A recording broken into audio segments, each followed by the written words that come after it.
For all of you who are signing up for GitHub accounts, sign up for the free one. Yes, it is. Alrighty, we're going to start in about a minute.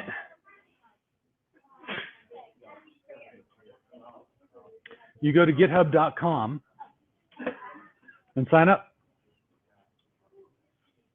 With your father's approval, of course.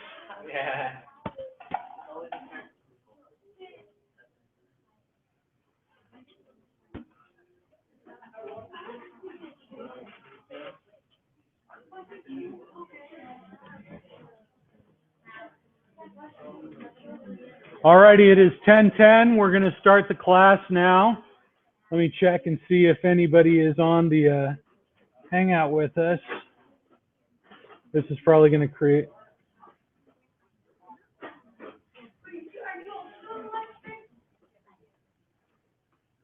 We're also doing a live stream, yes. So.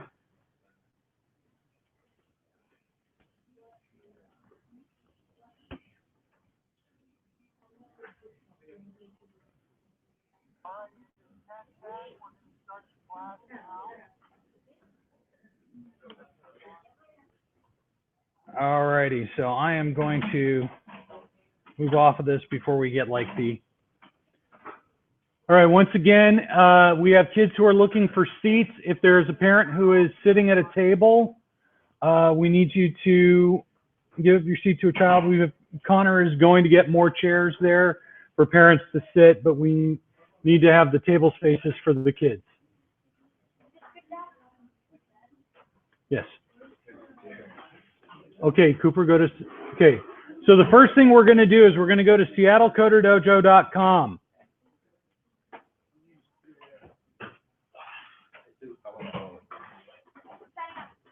Okay. All right, yeah. Looks like you're signed up. You're going to need to remember your password because you will have to type it again later. So, like type it into a notepad app or something if you need to. All right. What? Oh, I'm not going to go into password strength. So we want you to go right now to seattlecoderdojo.com. As you'll see right here, we have the Android Apps Workshop Week 1 document. This is this document that I'm showing on the screen. This will tell you, this will basically, we're going to just follow this document for creating our app. So is everybody, okay, so so the first step is to get our GitHub account set up. Who here does not have a GitHub account yet? Raise your hand if you don't have a GitHub account. Okay, parents, can you help your kids get a GitHub account? If you do have a GitHub account, we want you logged into it. So we'll give you a couple minutes to get signed up or logged in. Now the reason for this is Cloud9 will let you log in with your GitHub account, and you're going to need to use GitHub later. So what we do is we set up the GitHub account first, and then things will sort of follow off of that.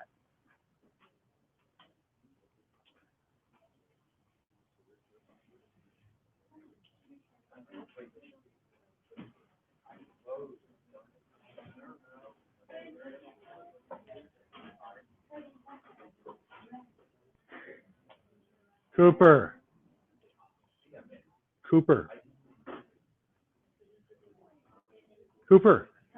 go to seattlecoderdojo.com, please. Thank you. I'm not the only one, huh?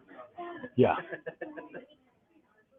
That's why I have them within eye shot, not sitting back in the corner. I know. Alrighty, so is there anybody still working on getting signed up or logged into GitHub? Raise your hand if you are. So everybody, wait, there's one.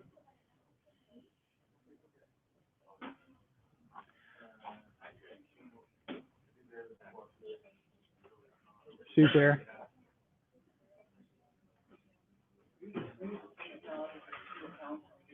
What? I'm not sure.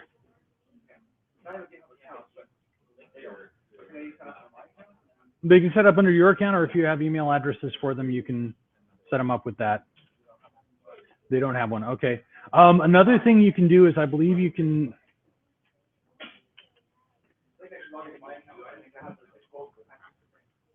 Yeah, they can both do that, and they'll just be admin as you, and they'll each create their own separate repository.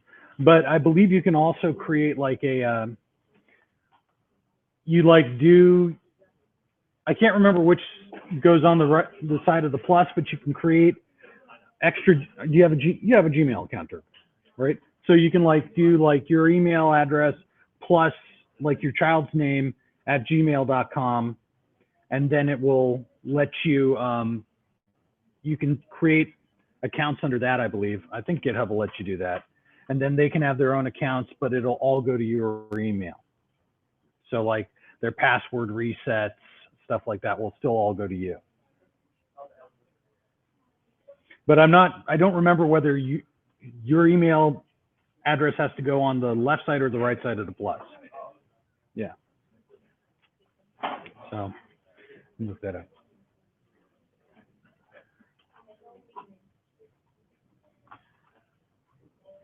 All right, we'll give it one more minute for everybody to get signed up or logged into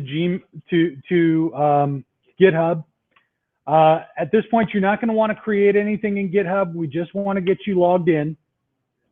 And you want to do a free account. You're not going to be doing anything private that you need to protect. This is, you know, you want it to be all open repositories right now. So we'll just set that up.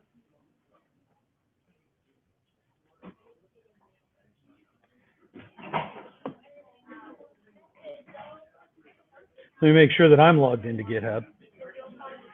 Yes, I am. Yay. So the next thing that we want to do,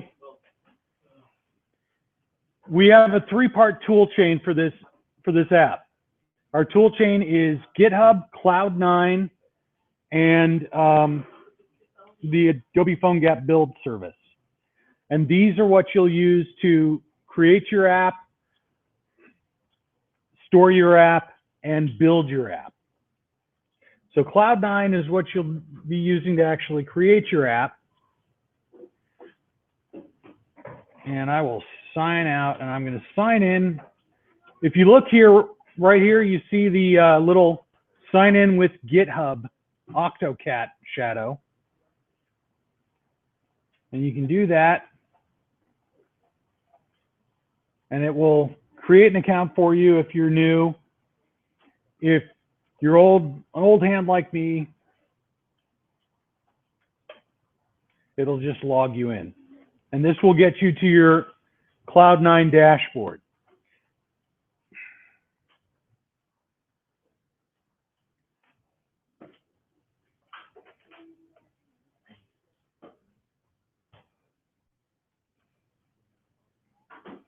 And now if you look, this is the first thing that we show here as an image in the tutorial that you're going to be able to go back to or follow along with on the site. So is there anybody who's not at their Cloud9 dashboard yet?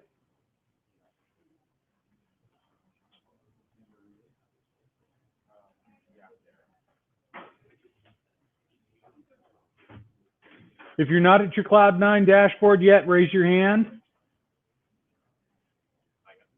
Okay, you guys are all good. Oh, he's almost there. All right.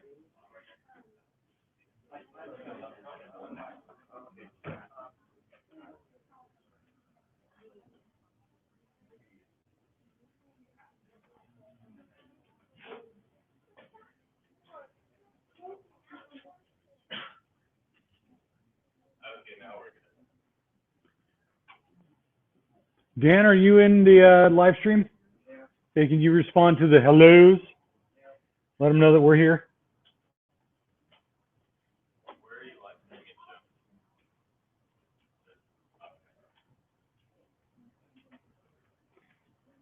Awesome.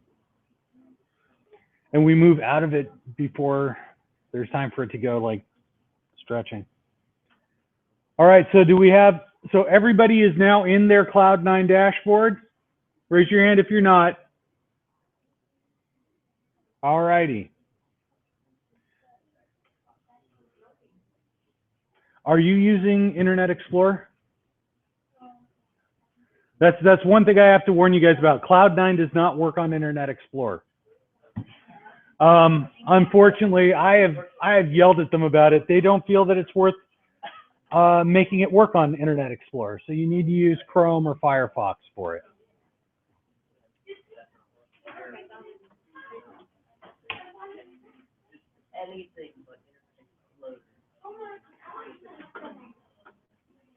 I don't know if it works on Project Spartan yet. I haven't tried it on Spartan.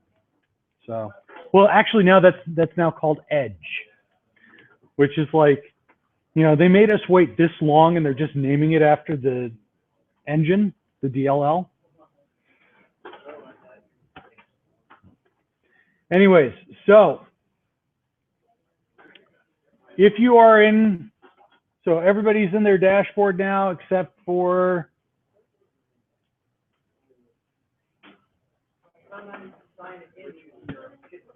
what? Sign in with your GitHub, and if it needs you to add any more information, it'll ask for it.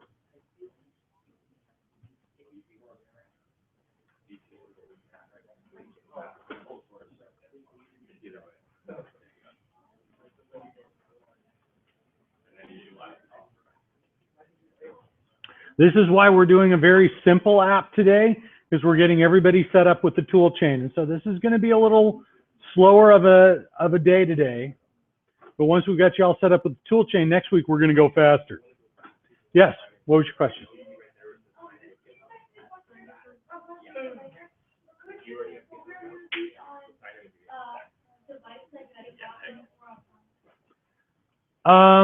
You could, if you had a keyboard. You're going to have to do some typing. So it would be really uncomfortable to sort of thumb type an entire computer program on a phone. Well, yes, we'll actually play the apps on the phones. I actually have the app that we're making on my phone. I was showing it off earlier. I can show it off right now. The live streaming people won't be able to see it. But I'll try and put it up to the microphone here so maybe they can hear. It's basically, well, you'll see it later. It's a very simple app. Just a button that's hooked up to a sound. Now we have 5 sounds to choose from. We'll talk about that in a little bit. I picked the rudest one.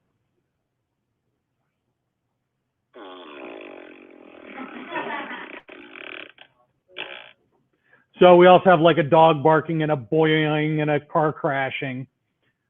Yes. Is it possible to put music onto apps like that? Yeah. Basically, this is an MP3. So you could actually hook in your MP3s into this. But the one thing is that most of the music is going to be copyrighted. And if you put it in your app, you're going to be technically violating somebody's copyright when you publish it. Yeah.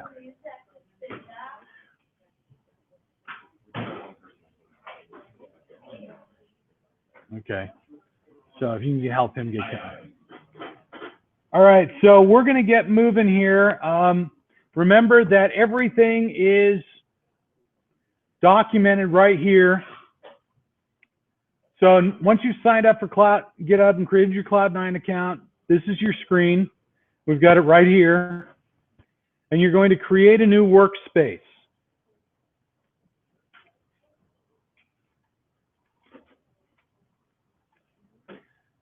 Now we even have a little screen cap of this screen here. You're going to scroll down to and pick custom. And you'll give it some name like, I'm calling it in-class app. On the document, we suggested CoderDojo first app. You can call it whatever you want. You need to do that in Cloud9, Camden. Yes, create new workspace. And I'll go back to the screen here. So once you click create new workspace, This is the screen you're going to have. You're going to scroll down to pick the custom setup.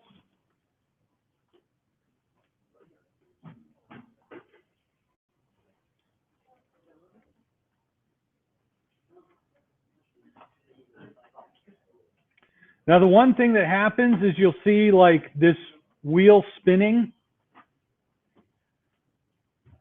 And that can be a bit of a pain.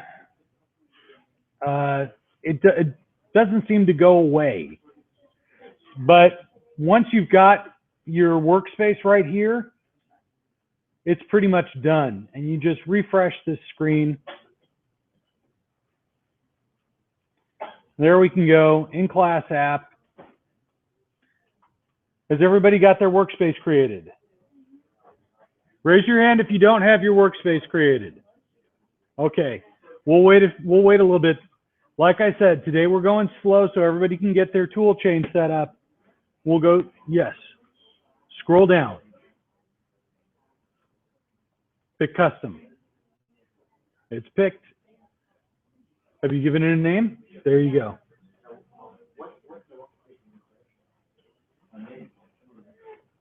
So I'll go back here to the create a new workspace screen. You want to scroll the scroll bar down so you get the custom option.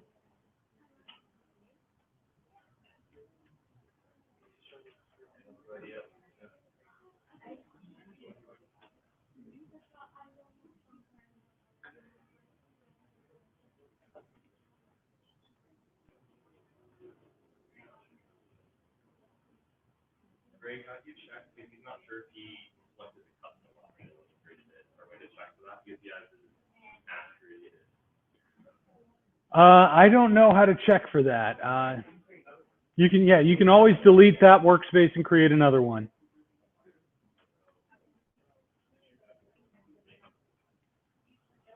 So we'll give it about another minute for everybody to get caught up.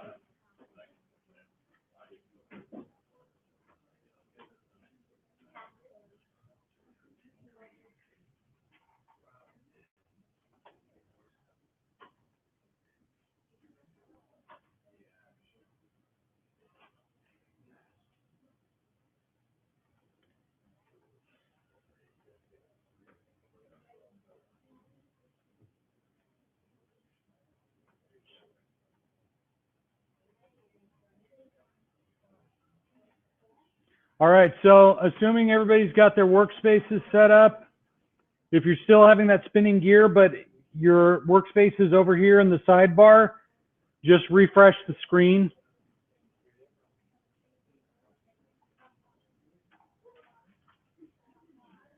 And there you go. You should have your workspace with one workspace member. And if you click on it, you'll have your main page for your workspace here with this Start Editing button.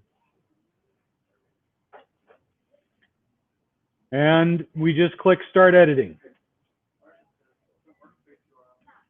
Yeah, so you need to refresh the page because, and then click into your workspace. And then you should have the Start Edit. Yeah, while it's doing that weirdness with the spinning gear, you can't get the Start Editing button. So it's a little bug of theirs, but a quick screen refresh works.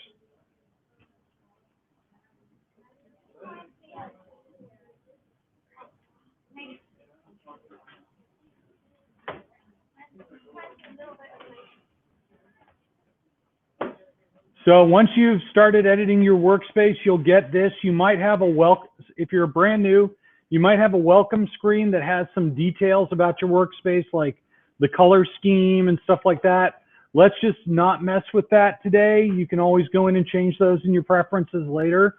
You can actually close the welcome tab by going up here. We'll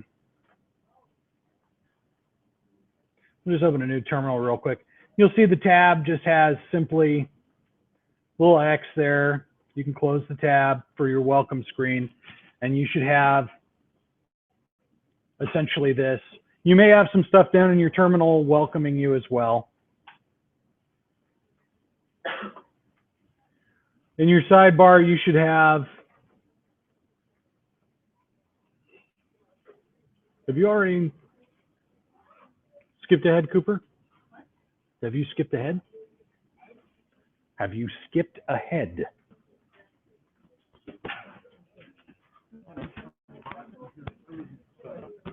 Okay, did you create the custom workspace? Let's go to your dashboard.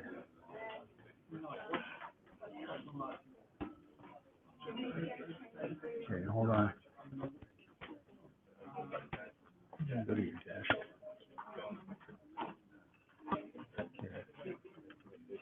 Okay, so create a new workspace.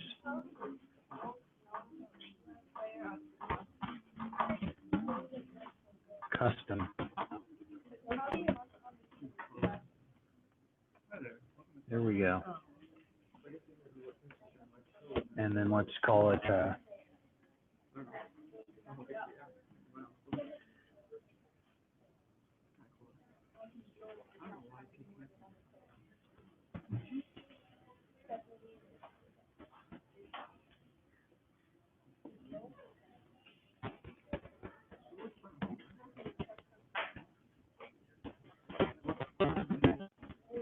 okay, let's go into first app and we'll start editing. Because this is what you should have here, Cooper. There we go. So, like I was just helping my son there, he had not created a custom app, he'd created some other version. If you've created a custom workspace, this is all that will be in your workspace.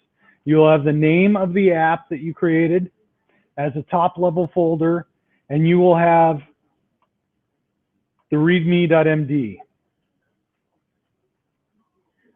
And that's just Cloud9's created a quickie readme there in your folder for you.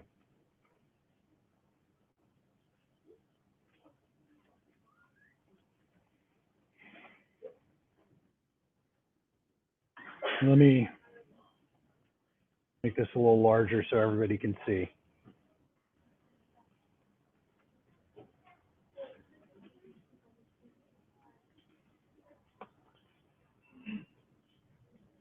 So, like with Cooper, who had created the wrong setup app, we just basically used our back button. We just went back to the dashboard tab and we created a new workspace, making sure we definitely selected the custom app. You'll see when you create the new workspace that what you're selecting is highlighted. You need to make sure the custom is highlighted. So if you don't have the custom app,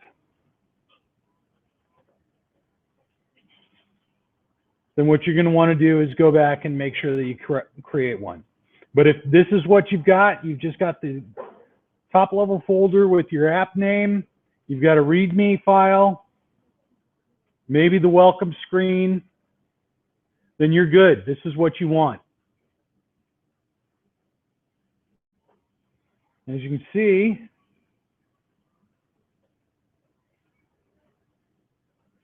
now, do we actually show the whole thing? No, we don't. So I don't have a screen capture of that. So is everybody in their workspace and everybody has it all right? So what I'm going to do right now is I'm just going to copy this.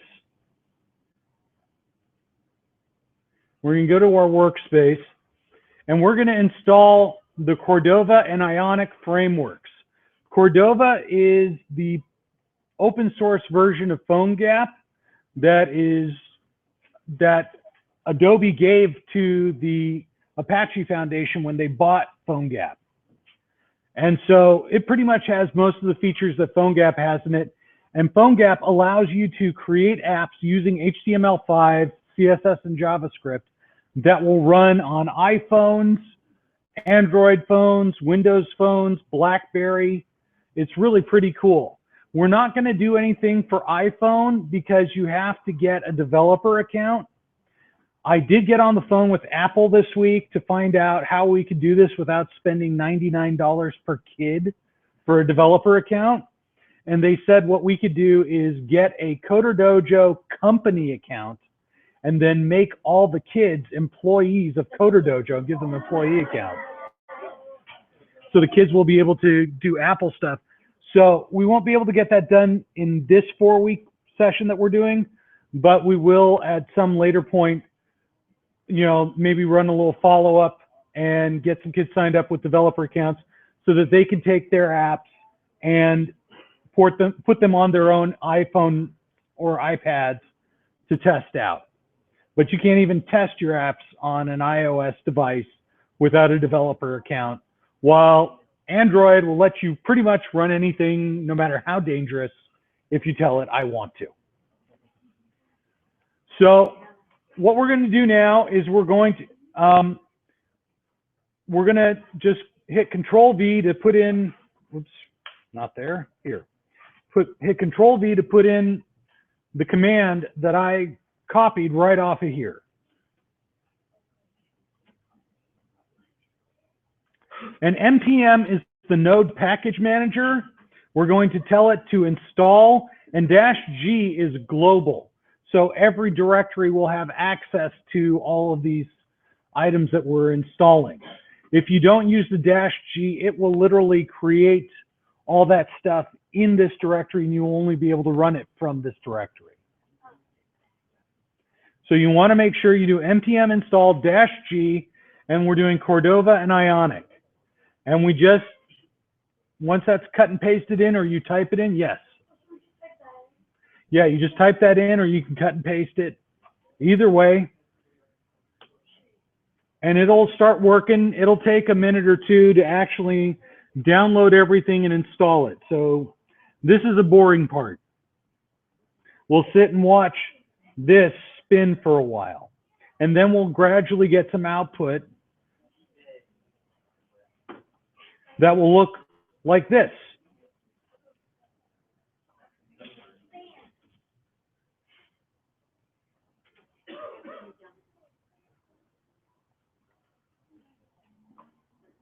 And the great thing is that we're not going to be slamming Amazon's network with all these downloads, because all these downloads are happening over at Cloud9. We've just got a live view into Cloud9.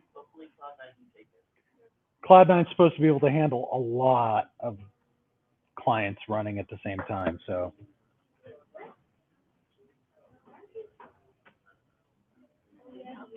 yay!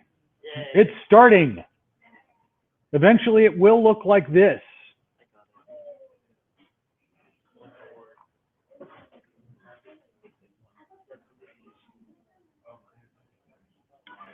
So Cordova is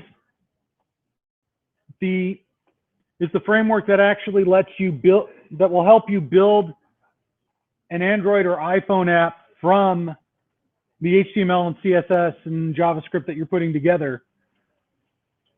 Ionic is a HTML CSS framework built to go with Cordova that just provides some tools that we'll be using today, makes life a little easier. And there we go. My install is finished. We'll give you guys another minute or two for your installs to finish.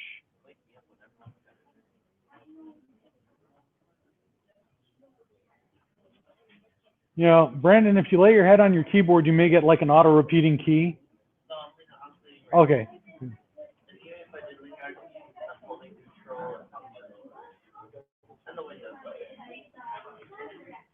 You never know what'll happen if you do that too long.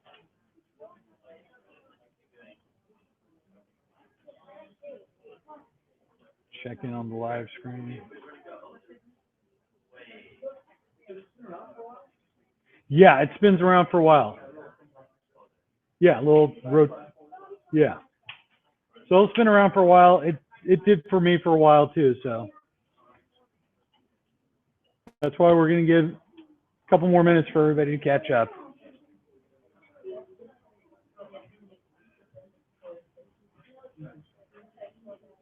Cooper, what are you doing? Yes.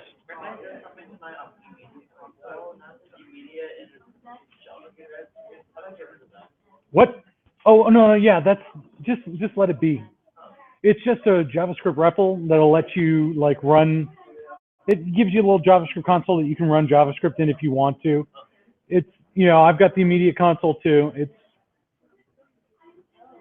you don't need it. You can close it if you want. I just leave it open for the heck of it. Yes, Cooper.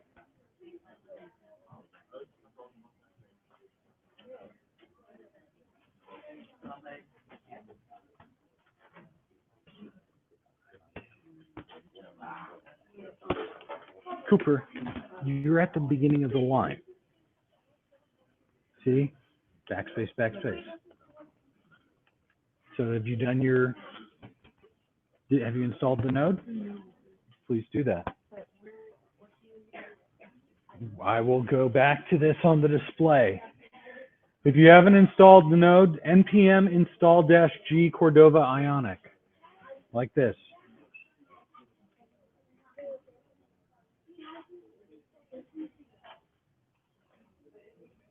Cooper, can you move your bag a little closer to the table so it doesn't accidentally get stepped on? Thanks.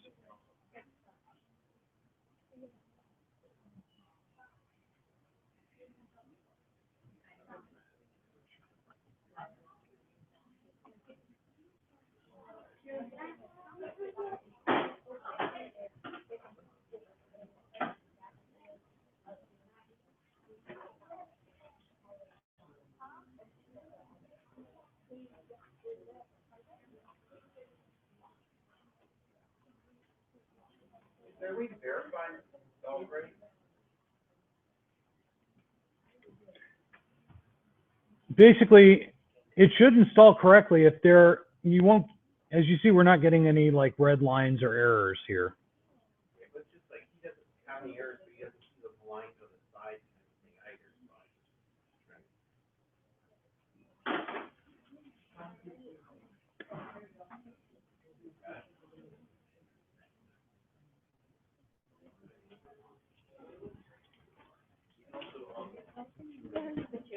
Go back to 5.9 row. Show them 5.9. Yeah, go back to the 5.9. back to the where you were in. So you can make this bigger actually if you want. You can move your mouse onto it. What? Like and wait until it's right there. Keyboard mode? I don't know. And look, So default, oh, Vim, Emacs, Sublime. scroll up. Basically, it handles So, keyboard shortcuts that are unique to those editors. So if you're really used to programming with Vim, then it will use the Vim command set. If you like, you know, or if you're using Emacs or Sublime, it'll let you use those keyboard shortcuts. It's for the people who hate using their mouse and just want to type everything. Okay, you're gonna have So great. Yeah. You did everything right because you did slash G. to use the dash. Slash P instead of slash G. I don't know what that does, but you're doing it. All right. Yeah. Yeah, I don't know what the slash P is. It just you have kind of different. I don't know what that is. It was interesting.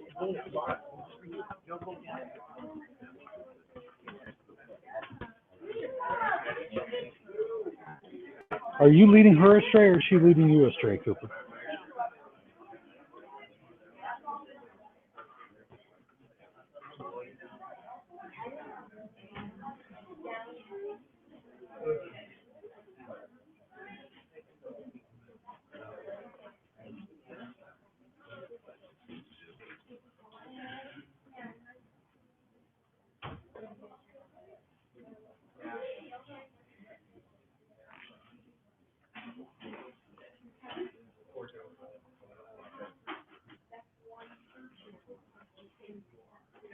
So let me put this back on the command right here.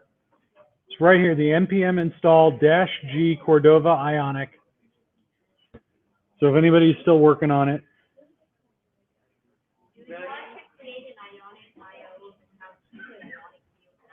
just say no.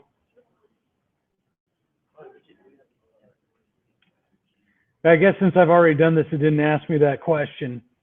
Yeah, if it asks you if you want to create an ionic.io account, just say no. You don't need to. Yeah, it asked me that like when I was doing the demo earlier, but now that I think it does it first time. So you're probably like an old hand at Cloud9. Mm-hmm. Yeah, a lot of people like to use it with Chromebooks.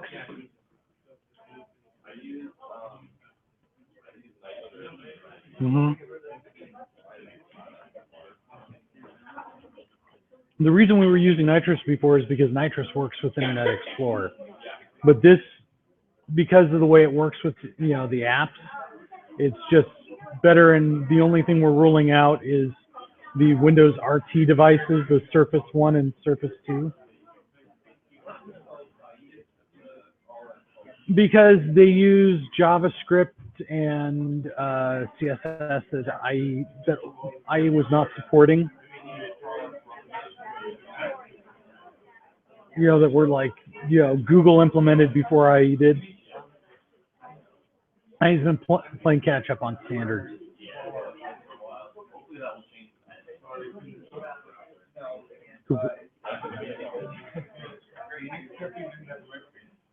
Edge will be better, but it's still going to be a little while before. Yeah, well, the interesting thing is Edge will be better, but it's also going to have like all the crust of supporting all the old IE modes taken out. So it'll be a lot lighter, more responsive, and they won't have weird conflicts that they weren't expecting.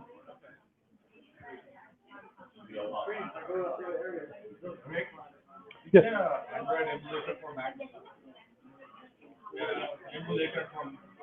Yes, you can actually get the Android SDK for Mac. Yes. So I'm new to live streaming. I'm actually answering questions that some of you may not be hearing. So we were asked if you can get an Android emulator for Mac. Yes, you can.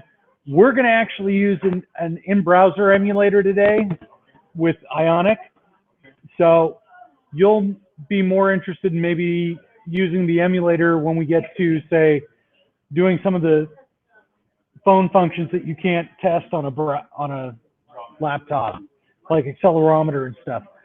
But then again, you know, we're doing this all online so that people don't have to install anything. So kids can come in with loaners or with their parents' work laptop and still be able to do this.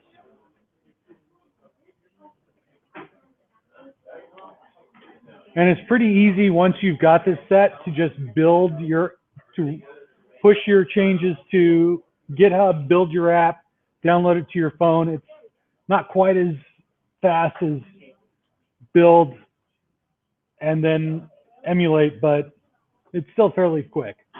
Now that Visual Studio has support for Android and iOS. Yes, and Visual Studio has support for Android and iOS, and then there's also Microsoft announced at Build that you will be able to run Android APKs on a Windows phone straight out as long as they support certain standard Android standards, and you'll be able to port your iOS apps to Windows Phone with another system very easily. So it looks like a lot of the Android and iOS universe will be available for Windows Phone so long as their developers are willing to, at least with the iOS developers, are willing to port them. The Android, you'll just be able to take it and see if it works. You know, take it right out of Google Play or right off of Amazon App Store. With iOS, they'll still have to compile for Windows Phone. All right, so has everybody got Cordova and Ionic installed now? Anybody who hasn't, raise your hand. I see no hands. We'll move on. So, Cooper, please go to, okay. So the next thing we're going to do is we're going to basically create an app framework for you. And so we will use this command right here. Ionic start, and I'm using the name Dojo first. You can use another name. It's just a really simple name to name your app.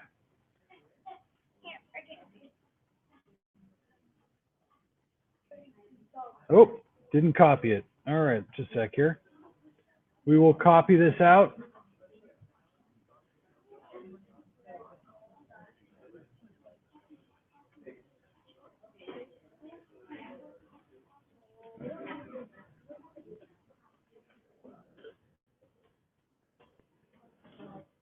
And Ionic will now create the scaffolding of your app so that you've got everything that you need in place.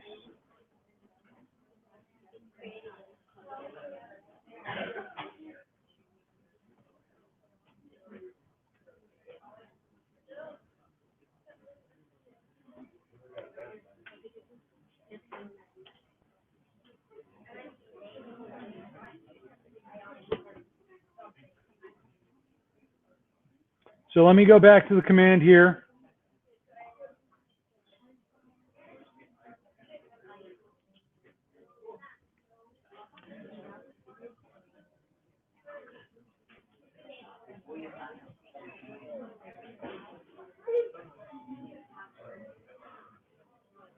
Cooper. Cooper.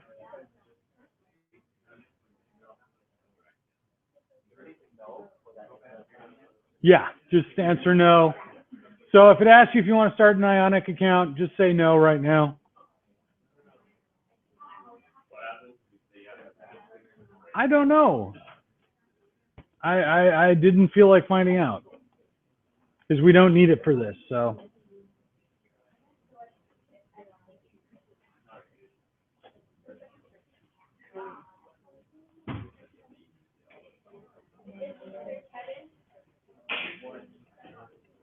You know, they're going to create a hipster version of this called Ironic.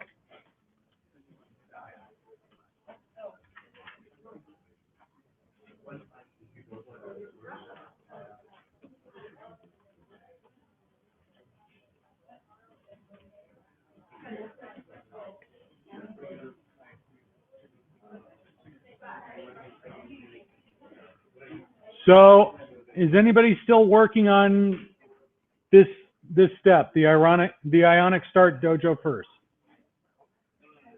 Or does everybody have their, this is what you should have now. You should have another directory here, dojo first. And if we open that up, check it. You actually have a demo app already built for you. What we're going to do is we're going to then modify this demo app to the app that we're building today. So does everybody have their demo app built by Ionic for them? Anybody who doesn't, please raise your hand. Where? Oh, in here? In the app? Yep, looks like you've got it there.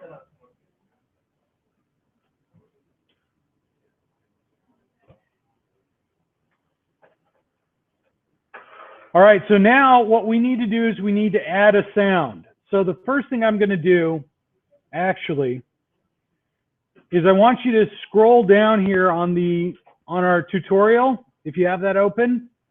And we have this link here, our sounds directory. I'm going to open that in a new tab. And our sounds directory, I'm now going to turn up my volume so I can hear these sounds.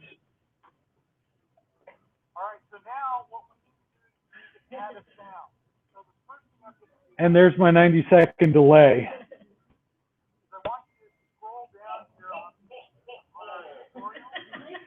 Well, maybe somebody else can play them. So just play through them, see which one you like. We've got a honking, we've got a boing sound, a dog barking, and of course the rude noise, and Santa. But simply, let's say, and for those of you who are on the live stream, the room is filling with the sounds of people trying out the different sounds. So I am going to try the dog bark. And you can't hear it on my computer. You can probably hear it on the live stream. But what you want here is you want, right up here, this is your URL for that sound. because we're going to import this sound into our app so that it is actually part of the app and not dependent on listening to. Yeah.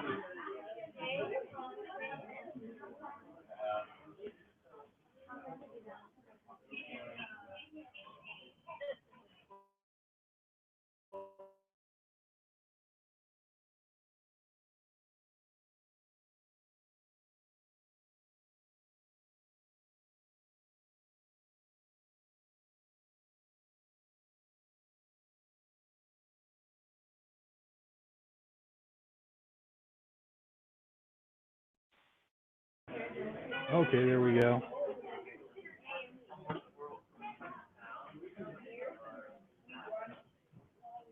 So once you've selected, has everybody picked it?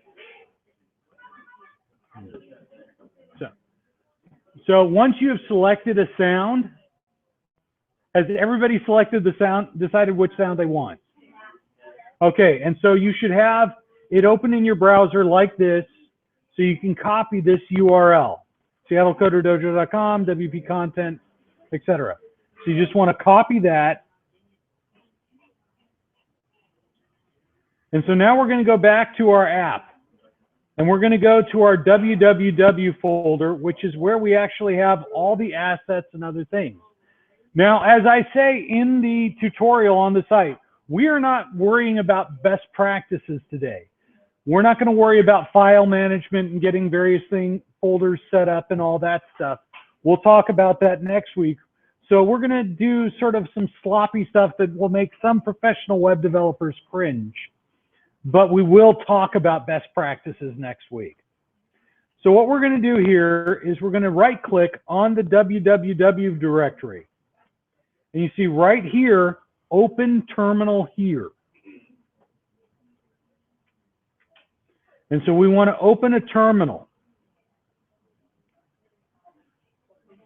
And so it's going to open the terminal with us navigated right into that directory, so you don't have to type a lot to get there. And you can also drag that terminal window down here. So you still have your coding window up here.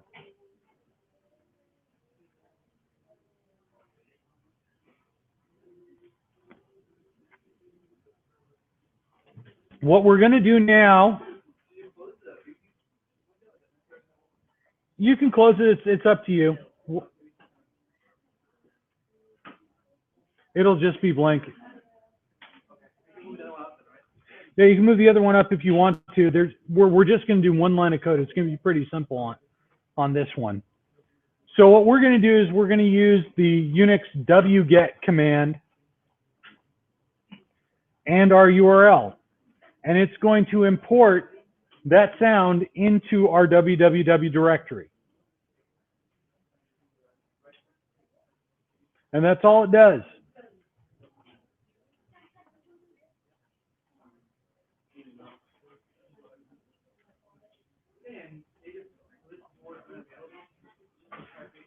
Yeah, so what it does is if you're trying to right click and select cut and paste from the menu, it's got some weirdness. So actually just using the Control V will work.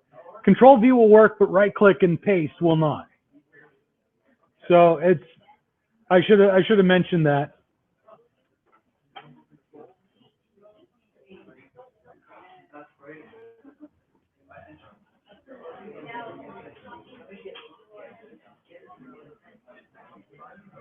So has everybody downloaded their sound?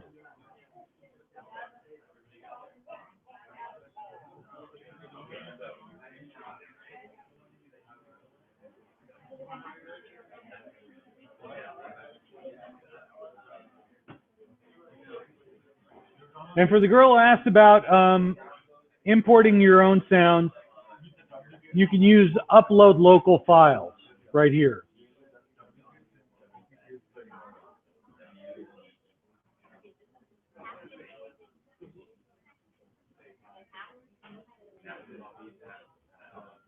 And you see it would automatically go to Dojo first www. I could take this, go to my desktop, sounds, and here's all the same sounds, and I could actually just drag and drop one onto here. I'm not going to, but I could. And we'll just cancel this. So has everybody imported their sound? If you have not imported your sound, please raise your hand.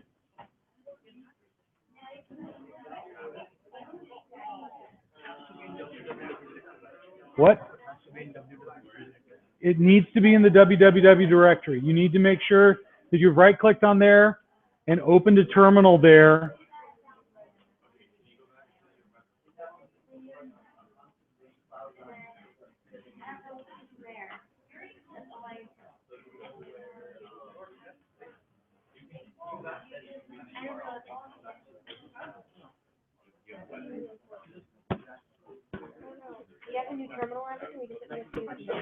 Okay, so you have a new terminal open. Go and grab your,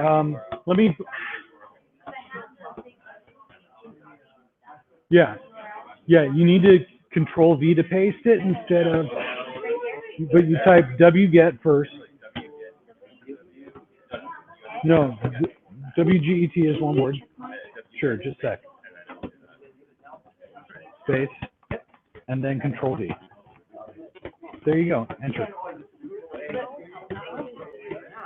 Cooper, have you, yeah, wget first. So you want to type WGET space and then Control V in your URL here.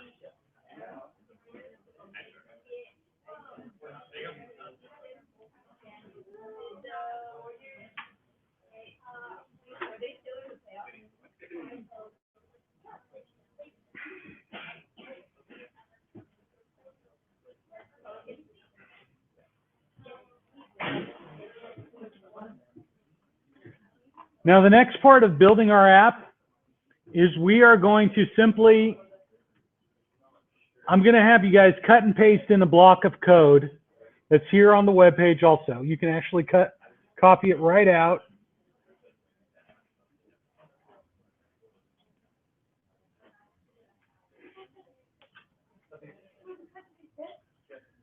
And so you select it all and you cut and paste it. We'll actually walk through what it does after we've cut and pasted it in.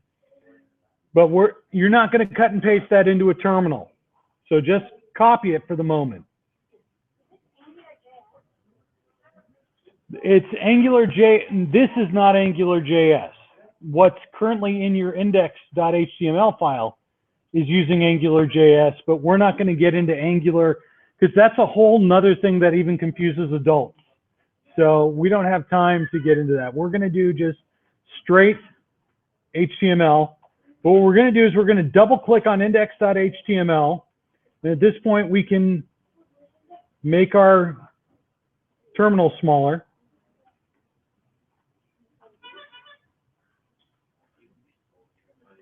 And what you'll do is you'll just highlight this from the body ng app starter tag to the end of the body tag, and you will Control V, replace it with the code that you, oh wow. Yeah, you can just take those line numbers and delete them, highlight them and delete them. Yeah, I didn't get it. So you're gonna pick up this code block right here from step 2, change the index on the tutorial on the website.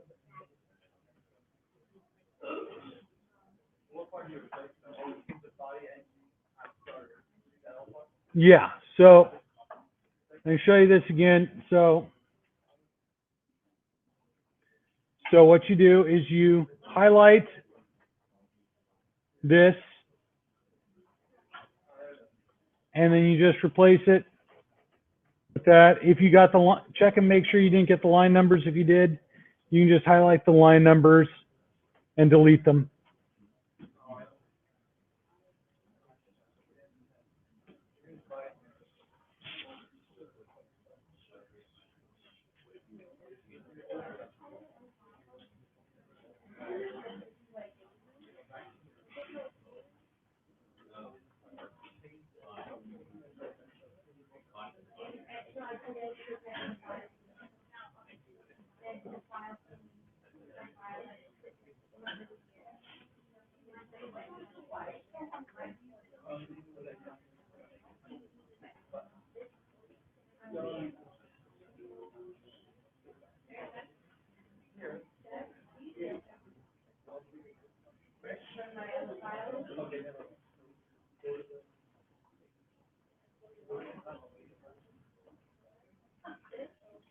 So for those of you following along at home, you can also use this function to copy instead of dragging and dropping, instead of dragging your mouse to highlight everything, you can just use that. Unfortunately, it kills all the code coloring, but not a big deal. So you just use this icon right here, copy, and you can Control C.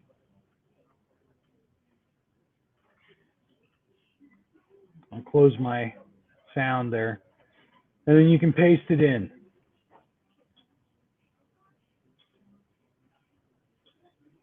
So has everybody got their code pasted in?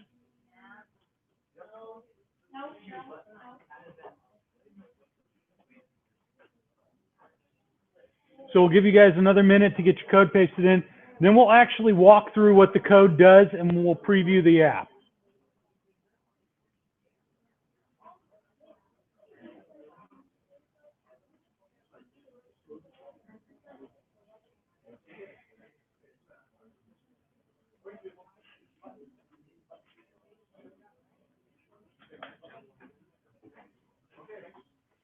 Alrighty.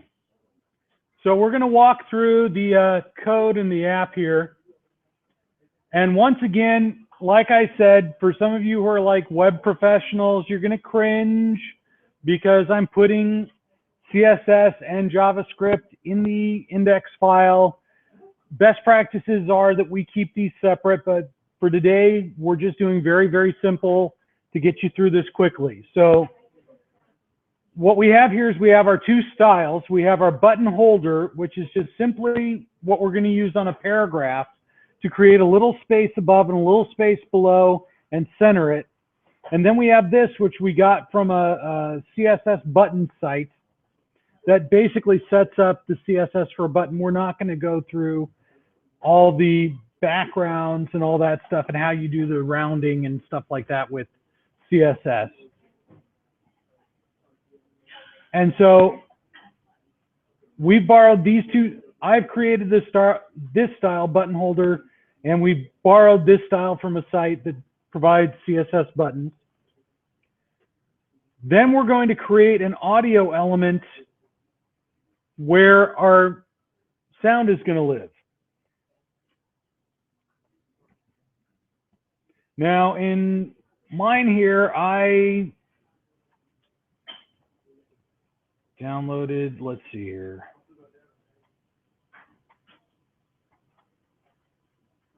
Let's refresh this. All right. Yeah, you can do that.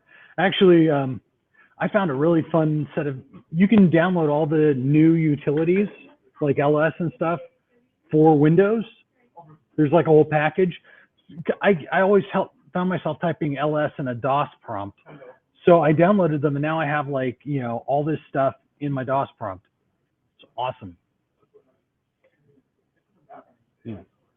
So as you notice that from my first demo that I was working on to build this, I used the fart noise, but I picked dogbark.mp3 here.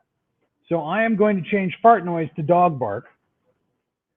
And you should change the name of the MP3 to the one that you downloaded. You'll see right here, you may need to do a right click and refresh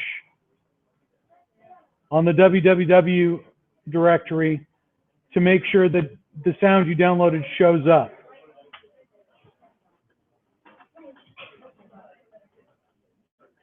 So we just want to change the name. Make sure you get the name correctly, because if you have a typo in the name, then your sound won't play. And this is the HTML5 audio element. So we're creating this. There are no controls on it, so it's going to be invisible. But we'll talk very soon about how it's going to get played. Because right here we have a paragraph where we're just giving this a title, my first sound app. Then another paragraph where we're putting in a span with the button class. This is how we're assigning it, the button class that we have up here. And then we have the text. We're giving it the ID button 1, and we're giving it the text play sound. Now we go down into our JavaScript. Another thing that in best practices we would have separated out into another file, but for today we're just putting it all in one file to make it easy. We're finding the sound in the document by its ID, sound 1, and we're finding the button in the document by its ID, button 1. Then what we do is we add an event listener to the button. This is JavaScript. So we've created a variable called button, and we've created a variable time called sound. And in each of these variables, we've put a pointer to the actual element in the page. So sound is now a pointer to this audio element, and button is now a pointer to this button element. And so what we can do is we can add an event listener to our button. And what that does is it listens for certain events that the browser knows how to recognize. And this event we're going to look for is the click. So we're saying when you hear a click on this button, we're going to set up a little function. And that function is going to use the sound pointer, and it's going to say sound, and then the play method on that sound, which will play the sound. So what we're doing is it's very simple. We're putting in an invisible sound element that you won't see. We're creating a title and a button that you will see. We're then creating pointers to the sound and to the button, and then we're creating an instruction that says when the button is clicked, play the sound. That's simple. This is an app. Many years ago, when the iPhone was new, somebody created a fart button app. And all it was a button that made your phone make a fart noise. But they were the first person to do this, and everybody was like, oh my God, this is the funniest thing ever. And it got downloaded like 1 million times. So you are now creating an app that is the same as an app that got downloaded 1 million times. Yes.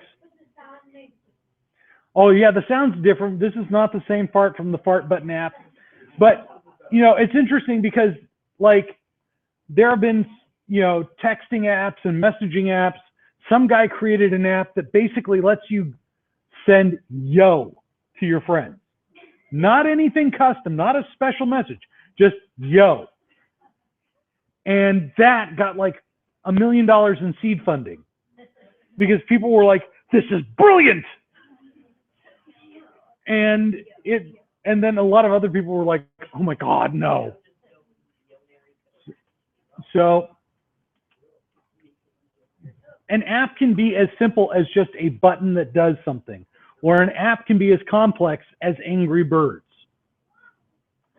So we're just creating a very simple app today, and now that we've done this, we're going to close our terminal here in the www directory, and we're going to go back to our top workspace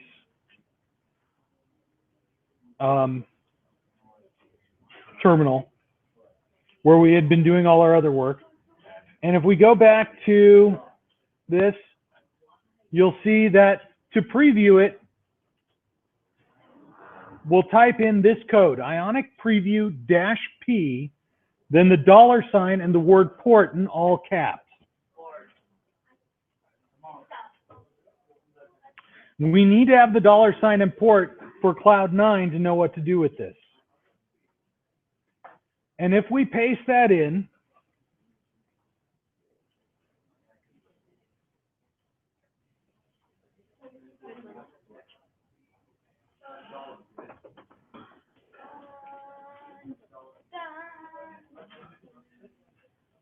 so if we paste this in, what's going to happen is,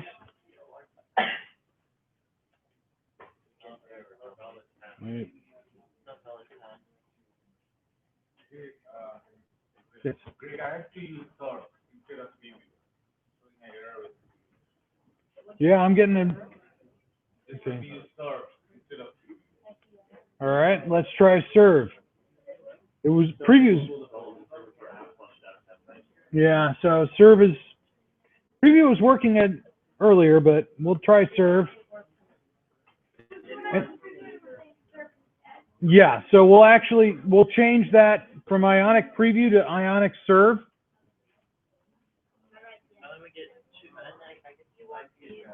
Yeah, so what you want to do here is you want to select, you know, the IP address here, the first one.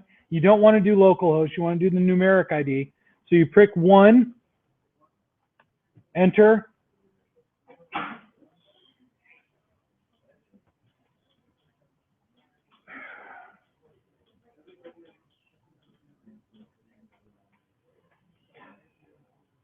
Oh wait, sorry, my mistake. You actually want to open your terminal at Dojo first, I believe. Or just CD to that directory. Yeah.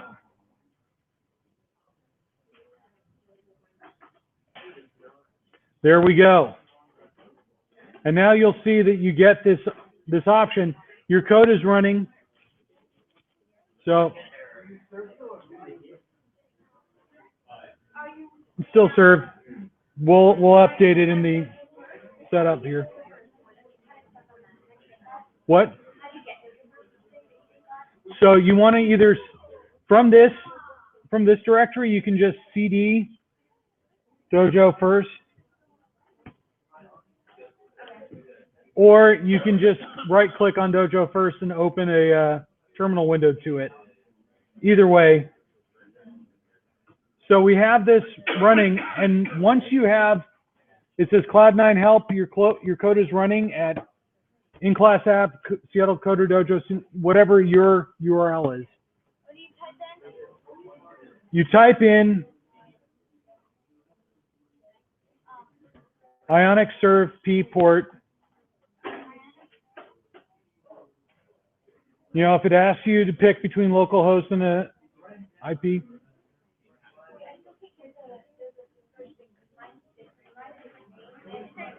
Well, then well, so what you want to do here, okay, so we have somebody who's, so you want to just go up, okay, so you've called it password. No, we changed the name.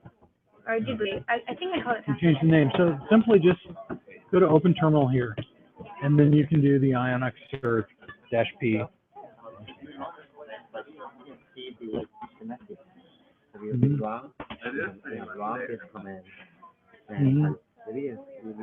Okay, so what you want to do is you want to make sure you go into the Dojo first. So CD Dojo first. Yeah, or right click on Dojo first and open.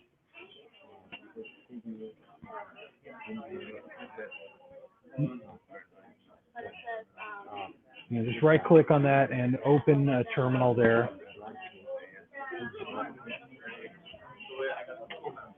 Okay, it's running at this, so I tried clicking on that, what comes up. Okay, so did you copy and paste? Because otherwise you're... Oh, you know what? In your index HTML, you need to make sure you save your changes. That's crazy. What do you do when I typed in Ionic serve $P$4 and it says address selection. So I type in Yeah, you type 1. Yep. That's it. Yeah. So, Hmm? JoJo for terminal, right? Yeah. And when I open it,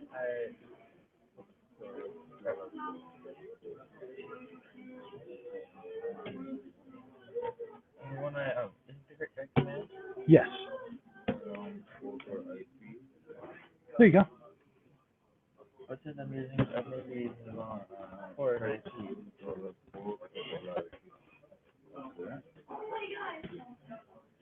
Using port 80.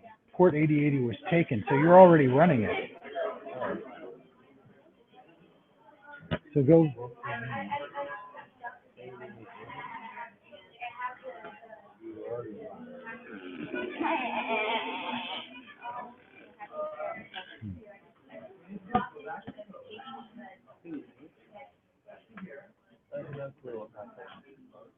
It's loading. It takes a little bit to load. So for those, yeah, we had a little bit of trouble with the preview, but let me just, oops.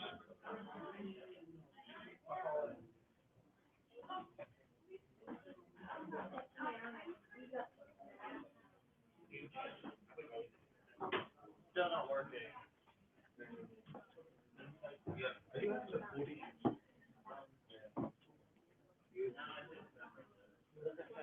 Okay, we're,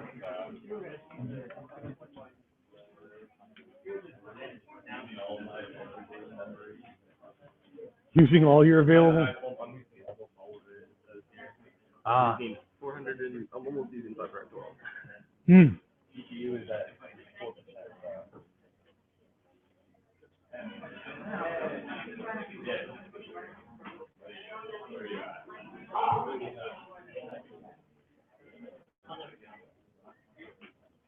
So as you can see, I just tested the app here, and it played the dog bark.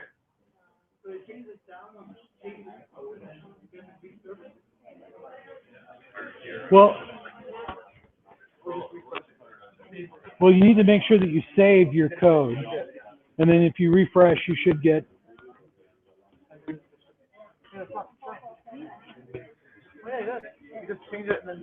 Yep. I'm not sure what step Cooper's on because the video has something. Cooper, what's going on?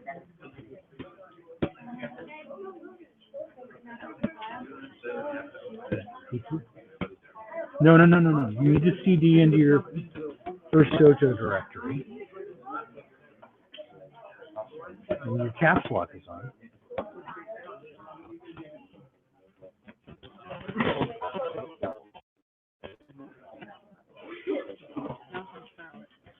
First derp. So you called it first derp? All right. Well, CD first derp.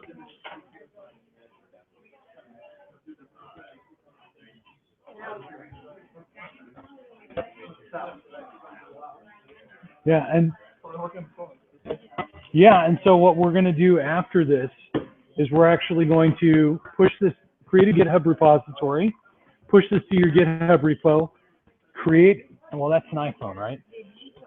So you won't be able to download it. Yeah, so we'll create an Android app from it, an Android APK from it. Yeah. Would it work on Yes, it would.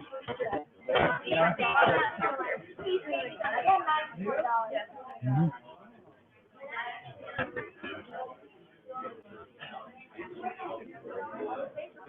All right, so Me? Okay. yeah. It's not able to type. I tried both. Not able to type. Tried refreshing. Mhm. Well, I'm going to just close this terminal window. Both of them, because they both don't work.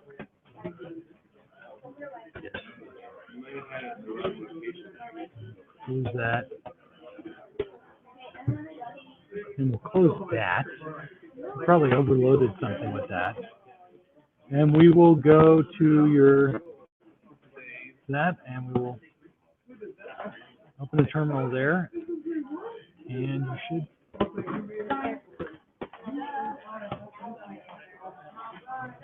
So you want to do your Ionic serve from there.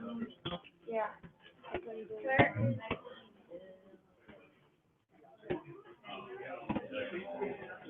So how many people have not gotten to where they're previewing their app yet?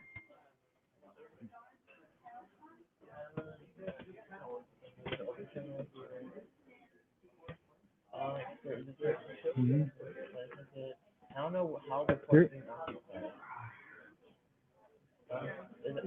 Okay.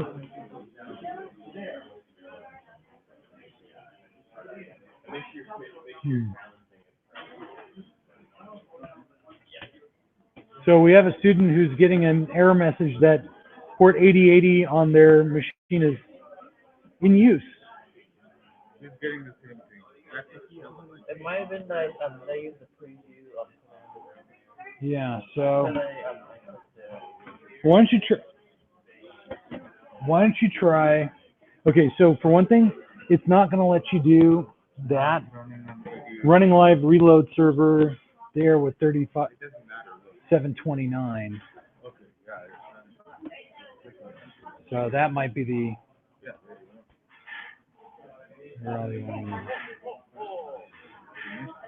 hey, you got I it. killed all the Apache processes.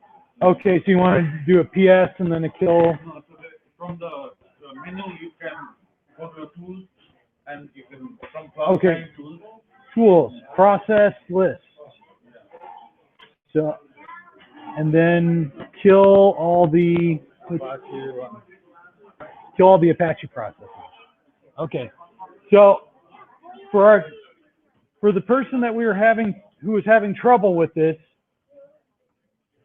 if it's giving you an error that you're already running something, if you're already running something, what you can do is you can go to your process list in the tools menu and you can kill, well, I don't have any Apache. You might also want to kill the IRM. Yeah, you can. If they have Apache, should they kill all of their Apache? Yeah, all of the Apache, all of your Apache. All the Apache and all the Ionic. See, I don't have them because I.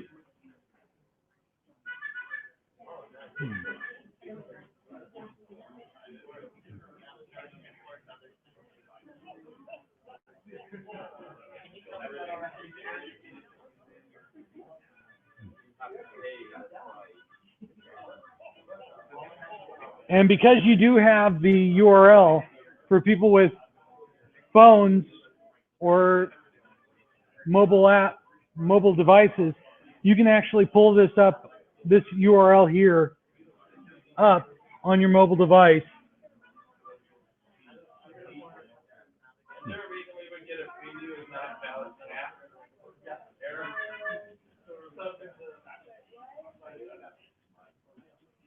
Yeah.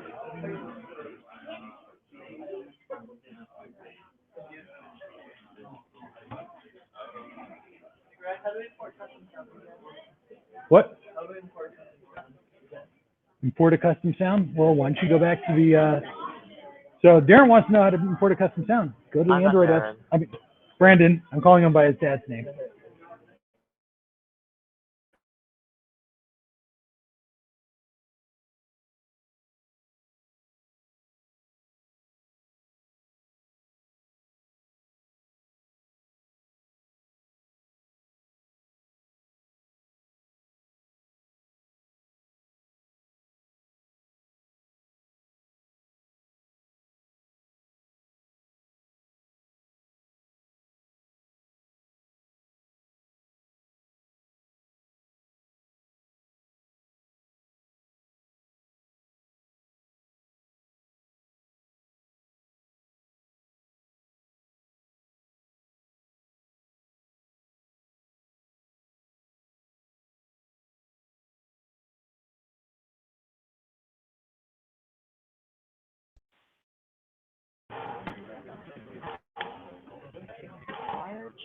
Yeah, I don't think you get largest first. So you're running too many things. We need to go kill some processes. And then they're getting warnings about their memory to resize your server and like close down all of your processes. Yeah, especially if you're pulling in your own MP3s. Yeah. So tools, let's kill some processes, Cooper.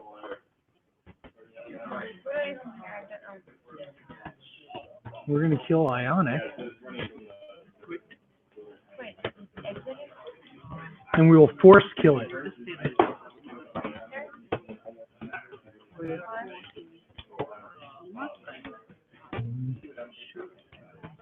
Let's close some of these extra windows. We just have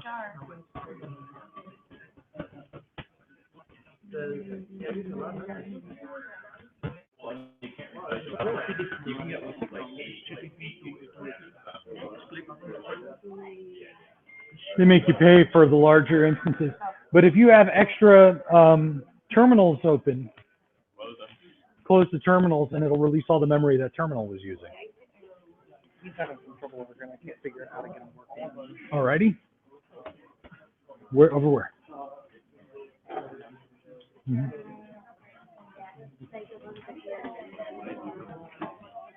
Alrighty, so.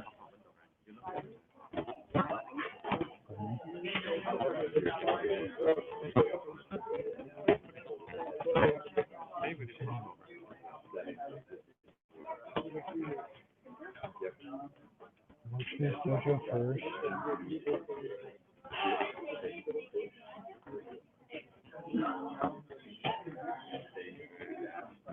So this is the only file you have open is your bash. Okay. And this is your sound. How big is that sound? Let's try that.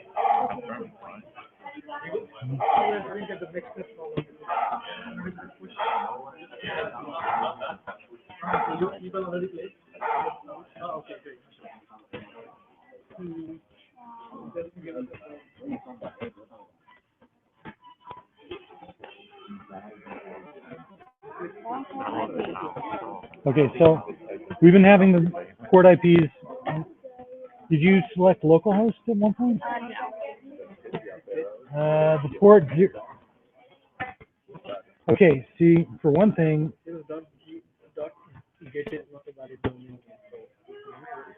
you don't want to have that.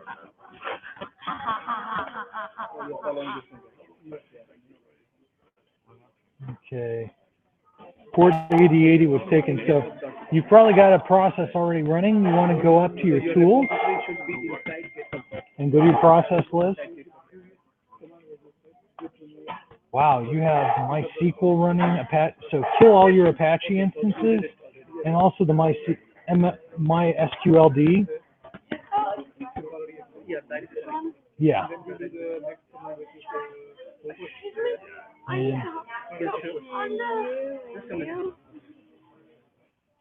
And kill the MySQLD safe. Okay, you're good. No, the bashes are all right. So kill the MySQLD there. Force kill it. All right, you should be fine. So you can close this.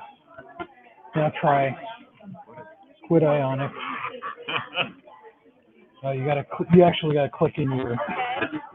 Sure.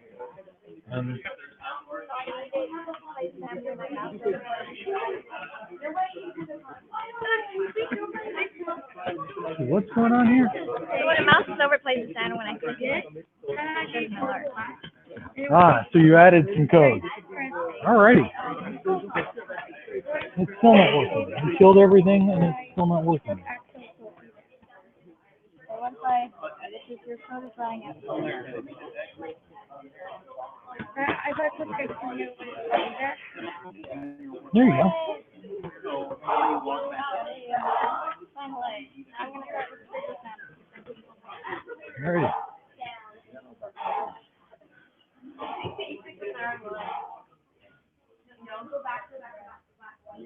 So Brandon, did you get your preview working? So have we got anybody who has not been able to get their preview? I got the preview of my, but it was like add friends, add friends. So this is, okay, so this is the demo app, Cooper, because you have not yet saved your index.html. And now if you go here and you reload, There you go.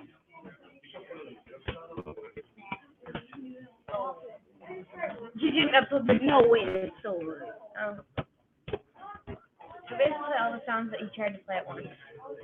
Mm-hmm. So let's see, you've got your volume on.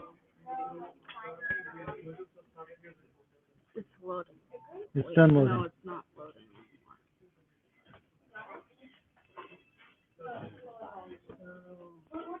Did you upload a sound to it? Oh, wait. Well, here's the thing. Let's look in your index.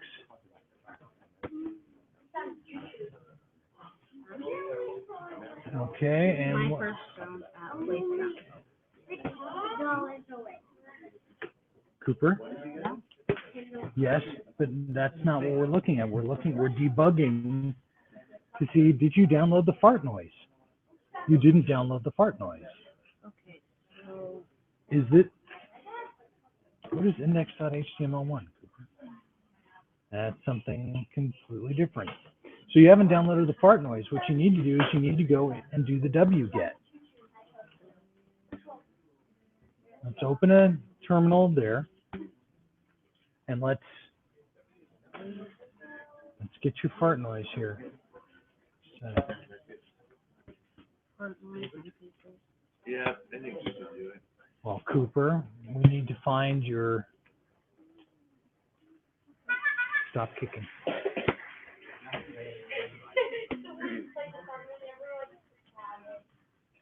So here's, I'm gonna grab the fart noise URL.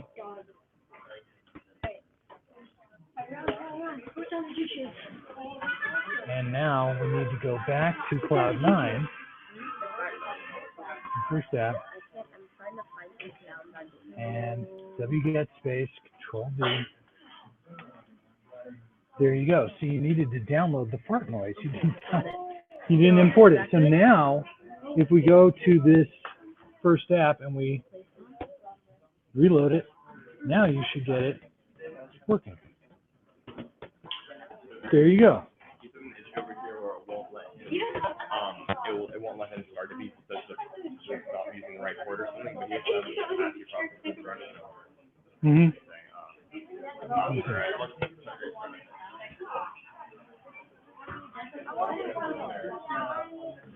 When he tries to run it, it won't give him He's using Okay. localhost, I think. So Yeah. see how you change that is what I was wondering, because I don't think he selected the IP instead. It says he's using 8800. Uh-huh. I've already killed the localhost. Well, so I'm not sure how, yeah, see, it's going to localhost. I don't know how you change that. So let's go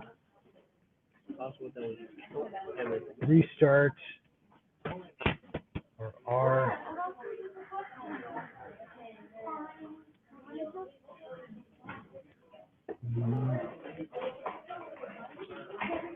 I have to kill everything. I don't know how we, If I log out, no, it remembers where you are. And you needed to pick the IP address. I don't know how you clear that. Let's see here. Now this,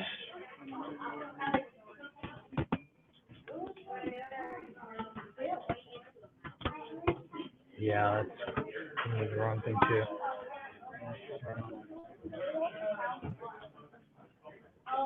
So why don't we Google Ionic Clear IP?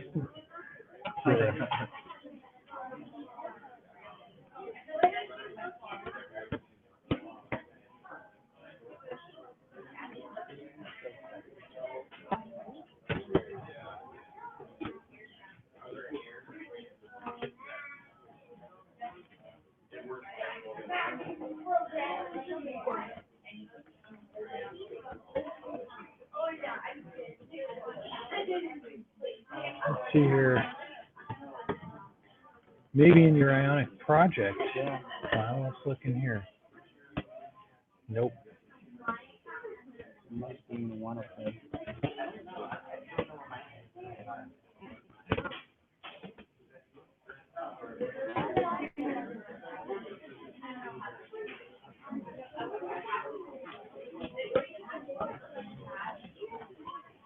No, I'm not seeing that there. Ah.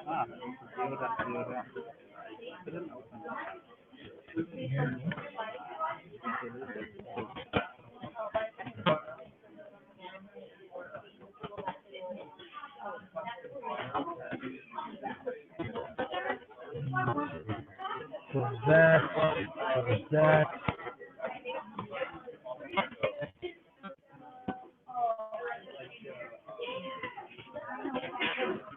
Let's see if that's it. No, still. Yeah. Sorry, I don't know how to clear that once you've said it. So we had somebody who selected localhost and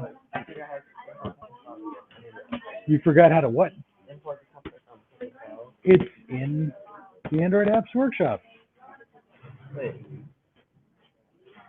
No, I have it on. You're trying to. How to get from my computer?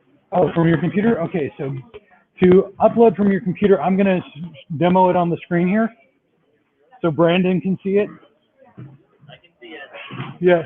So you would go to File, Upload Local Files, and then you would drag and drop the local file onto that from your file manager. Or you can select. So did you figure out how to change it from localhost or? No, I did not figure out how to change it from localhost, but we're going to have to figure out that error step. Yes.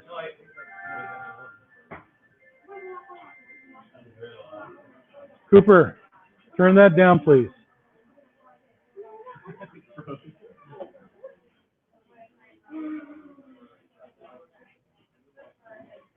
Alrighty, so we sort of got stuck on the preview step. We'll go through the git push and app build first thing next week. Or you can try it out. It's documented how to do that in the instructions on the website, but there won't be anybody to help you.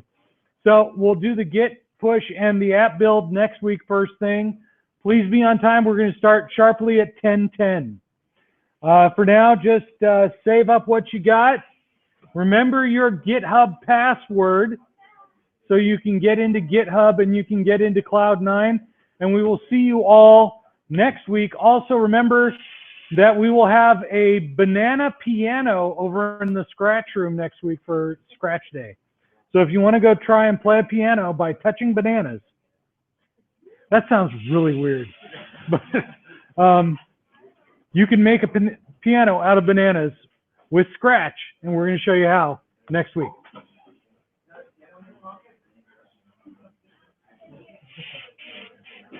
And we will shut down the...